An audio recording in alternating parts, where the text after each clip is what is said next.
So, my name is Theo Bondolfi. I come from the Internet Institute. It's an institute dedicated to common good in information society. And in the next 10 minutes I will try to share you my passion and my know-how on Wikinomics and how we can apply it to flexible systems of recognition like open badges. So, we are here in the conference and we received invitation and all the practical details with a list of hotels on where to be hosted in this conference. Which one of you went in one of these hotels? Okay. And how many of you used a participative hosting system like Airbnb or a bed and breakfast or anything like this?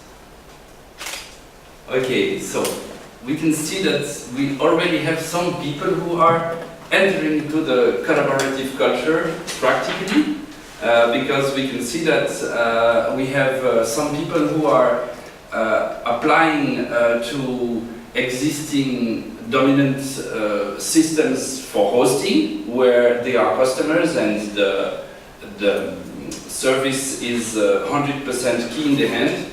And some others are accepting to become more participating in the relationship with the owners of places. And when you do an Airbnb, you cannot only be a customer. You also have to create a trust relationship with the owner, and you really need to be an active user. And this is where I'm going. This is what I'm sharing, and this is why I'm presenting the topic Wikinomics applies to open badges with this story.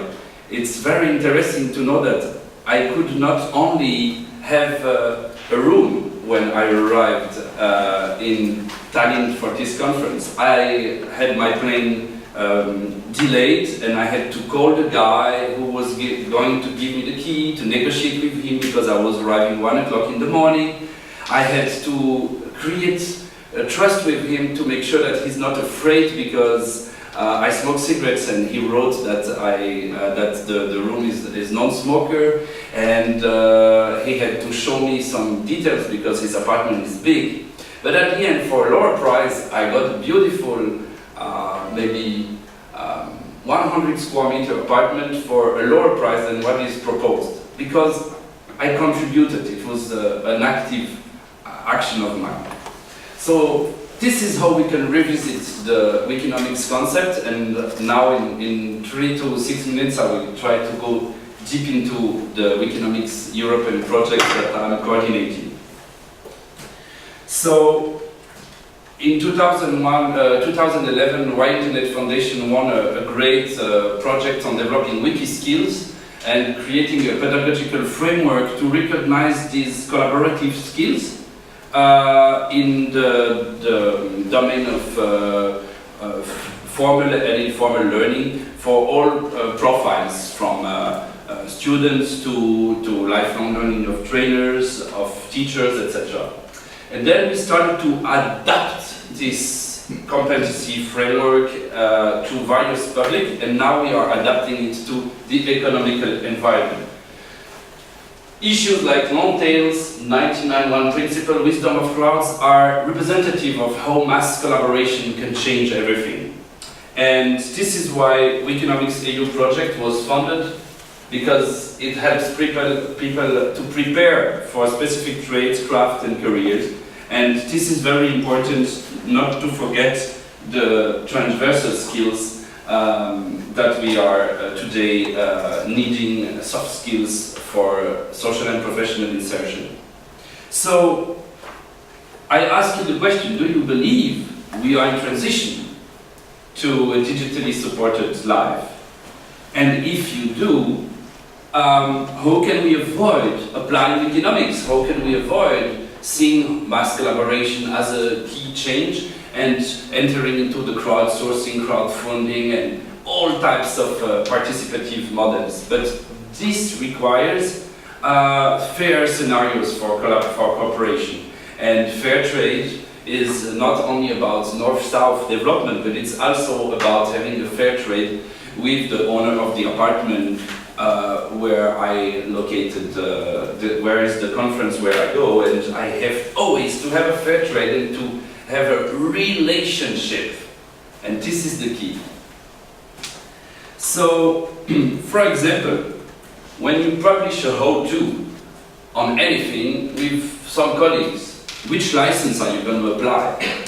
This is a new key competence. If you don't really know which license you're going to apply, or if you don't really know the difference between a functional, a factual, and an opinion content, if you cannot really design the difference between all these things, all this type of informational notion, then you might have a difficulty to apply the good license. And using the free licensing requires new skills, which somehow are prerequisite for a good digitally driven society.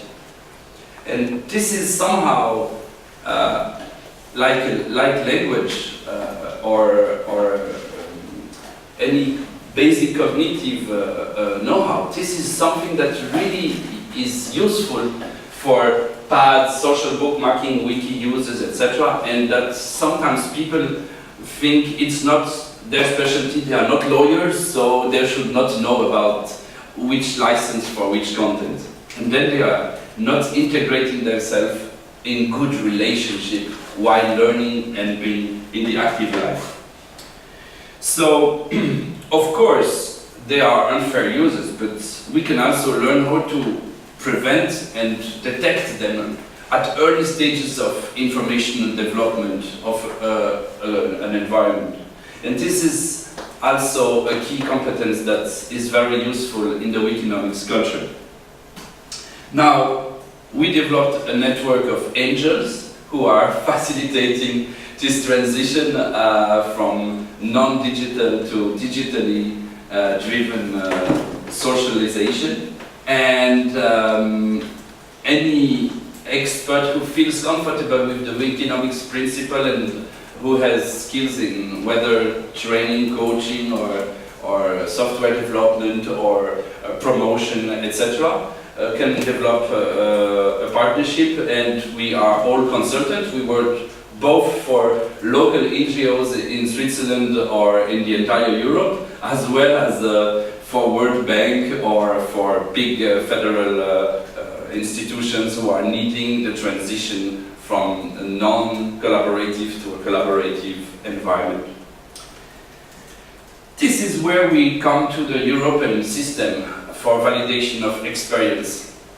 VET and ECVET, the credit system, is, maybe you know, is being implemented at national level. So each country develops its own system, and the interest is that it's very dynamically presented for vocational and informal learning, but it's national based. So it still is a top-down hierarchy approach. It still is the cathedral approach compared to the bazaar open badge vision. So our goal, because we have the mandate to promote the validation of experience systems, is to connect the VET to open badges and to help people to get more understanding of how flexible open badges can be used for any validation of skills, even in initially top-down previewed system, and we can move forward.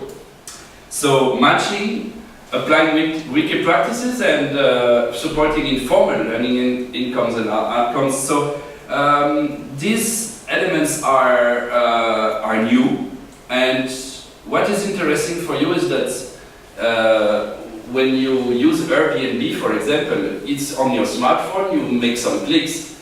So imagine that these clicks and this relationship you can get, and the obligation of those using a participative hosting system, the obligation they have to assess the owner of an apartment and to be evaluated as guests, which is not logical in a hotel, but in a participative system, you are also evaluated as guests in the same way as a learner or a teacher are today slowly being also evaluated. So imagine that these skills, when you're using your smartphone or when you're just validating and assessing a peer, are simply recorded. These feedbacks and the way you behave are simply recorded and transformed into an item or a part of a recognition system like Open Badge. This can work, and this is what we're working on. So now you can earn badge, of course, on technology icon, and you can have a diagnostic tool that gives you all the key issues like more conjecture, revoking contribution, using Creative Commons, developing TED and TEDx talks or similar open formats of knowledge sharing, peer-to-peer governance, wisdom of crowd, collective intelligence, all these issues. It's somehow you can make a diagnostic and benchmark it with the others and see how much you got the know-how and how much you practice these issues. So now we move from digital literacy to digital fluency. It's not about mechanical know-how, it's not about software, it's not about understanding how to register or to use a tool. It's about the philosophy, it's about the deep mechanism. And this fluency is boosting when you apply the wiki skills. This is why we use wiki, which is simple, informal, as a symbol of this transition. Beginners, intermediates, experts, classical structure. Example that you can look when you take some time on each of the profiles, qualification and competences. The key is that you evaluate yourself and with your peers. So now we can rethink the notion of Wikinomics because it looks like a big financial issue for Wall Street guys, but it's not. It's about learning in fair trade environment. And if we drive change, of learning, we can really demonstrate the ability of putting collectively produced how-tos, mostly, because it's a very good example. How-to is 100% functional, and we can put them under fair license, and this changes everything because then we don't have to reinvent the wheel anymore, and we can really learn for each other and generate fair income based on service providing and not on controlling how-tos and any information. We did a book. It's a resume of 100 of other books, and it's a digest that anybody can read while going to work in public transportation in the morning or before he wants to sleep, to hypnotize himself a little bit with complex concepts that will go on working on back of their mind while sleeping, because this takes a lot of time to digest and to reprogram our vision of the world, but it works. And the interest of this book is that it only presents concepts that are so deeply into digital culture that they were already existing 20 years ago, and I bet you that in 20 years this book will still be totally in phase and not obsolete at all, facing the challenges. So there will be no technological rupture or new paradigm shift in 20 years. It will still be presenting what was already at stake 20 years ago, but that nobody spoke about. Now we are starting to speak about it, but it's very interesting to see how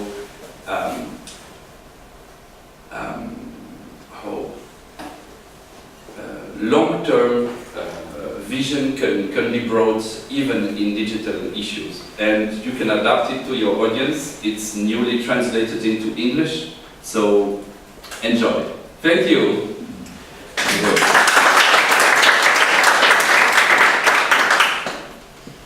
Du Do we get a badge if we read the book? Okay. A hug, at least a hug. Okay.